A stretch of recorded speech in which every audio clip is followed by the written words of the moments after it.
ఈ రోజుల్లో north Korea అధ్యక్షుడి గురించి తెలియని వారంటూ ఎవ్వరూ ఉండరేమో. అతని పనికిమాలిన చట్టాలు, వింత రూల్స్ అండ్ రెగ్యులేషన్స్తో ప్రపంచంలోనే కరుడుగట్టిన ఒక నాయకుడిగా ప్రసిద్ధి చెందాడు. ప్రపంచంలో మరెవరికీ లేనిది అతనికి మాత్రమే ఉందనుకుంటాడో లేక ఇంకేమైనానో తెలియదు, కానీ ఆ దేశ ప్రజలు ఏమైపోయినా పర్వాలేదు, అతను అనుకున్నది మాత్రం అనుకున్నట్టు జరిగిపోవాలి. కాదంటే వాళ్ళు విధించే శిక్షలు మన ఊహకు కూడా అందవు. అలాగే ఒకసారి నార్త్ కొరియా ఆర్థిక నిపుణులు ఆ దేశ ఆర్థిక పరిస్థితి గురించి కిమ్ను ప్రశ్నించారు. అలా ప్రశ్నించడమే వారు తప్పైపోయింది.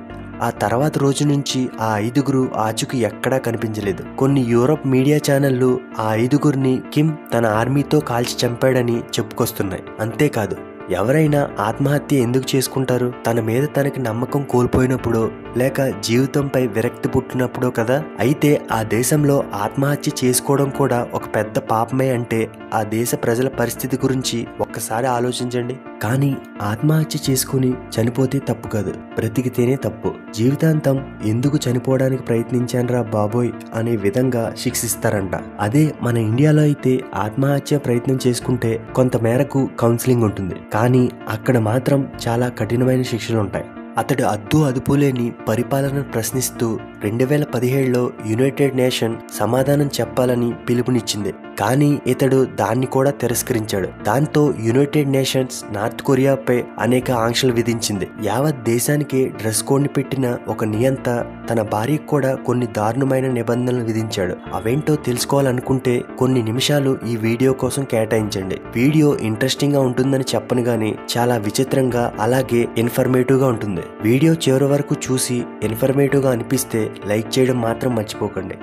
2008లో కిమ్ జాంగ్ తండ్రి గుండె జబ్బుతో చనిపోయినప్పుడు కిమ్ ను పెళ్లి చేసుకోమని ఆదేశించాడు. ఆ దేశ రాజ్యాంగం ప్రకారం ఆ దేశ నాయకుడి మాటను తిరస్కరించకూడదు. కిమ్ జాంగ్ అదే సంవత్సరం రీ సోల్ జూ అనే అమ్మాయిని వివాహం చేసుకున్నాడు. మ్యారేజ్ చేసుకోవడమే ఆమె పేరుని రీ సోల్ జూగా మార్చాడు. అలాగే తన బయోడేటా కూడా. తనకు పెట్టిన మొదటి రూల్ ఏంటో తెలుసా? రీసోల్ పెళ్లికి ముందు ఉన్న బయోడేటాను గాని వాళ్ళ పేరెంట్స్ వివరాలు గాని బయటికి చెప్పకూడదు. అంతేకాదు, కిమ్ జాంగ్ ను పెళ్లి చేసుకున్న పాపానికి రీసోల్ ఎప్పటికీ ఆమె పేరెంట్స్ ని కలవలేరు. ఎందుకంటే ఈ మ్యారేజ్ అనేది ఆమె ఇష్టానికి జరగలేదు. కిమ్ ఆమెను బలవంతంగా పెళ్లి చేసుకున్నాడు. తర్వాత కిమ్ నార్త్ కొరియా ప్రజలకే కాదు తన భార్యకు కూడా ఏ బట్టలు వేసుకోవాలో అతడే నిర్ణయిస్తాడు. ఆఖరికి వాళ్ళ పిల్లలకు కూడా. ఆమె బహిరంగంగా ఎక్కడికి ఒంటరిగా తిరగకూడదు. ఆమె ఎక్కడికి వెళ్లాలన్నా అది కిమ్తోనే. నెక్స్ట్, ఇప్పుడు నడుస్తున్న సమాచారం ప్రకారం కిమ్ జాంగ్ కు 2 అమ్మాయిలు. అయితే కిమ్ పెట్టిన రూల్స్లలో మరొకటి తనకు కొడుకు పుట్టేంత వరకు గర్భం దాల్చుతూనే ఉండాలంట. కానీ దేవుడి దయ వల్ల 3వసారి కిమ్ కు కొడుకు పుట్టాడు. అవ్వడానికి ఒక దేశానికి ప్రథమ స్త్రీనే అయినా ఆమె ఒక బానిస కంటే ఏమాత్రం ఎక్కువ కాదు. నిజం చెప్పాలంటే ఆ దేశ ప్రజల పరిస్థితి కూడా ఇలాంటి పరిస్థితే. అక్కడి ప్రజలు తన జీవిత కాలంలో నార్త్ కొరియాని దాటి ఎక్కడికి వెళ్లలేరు, కనీసం తప్పించుకుని కూడా పారిపోలేరు.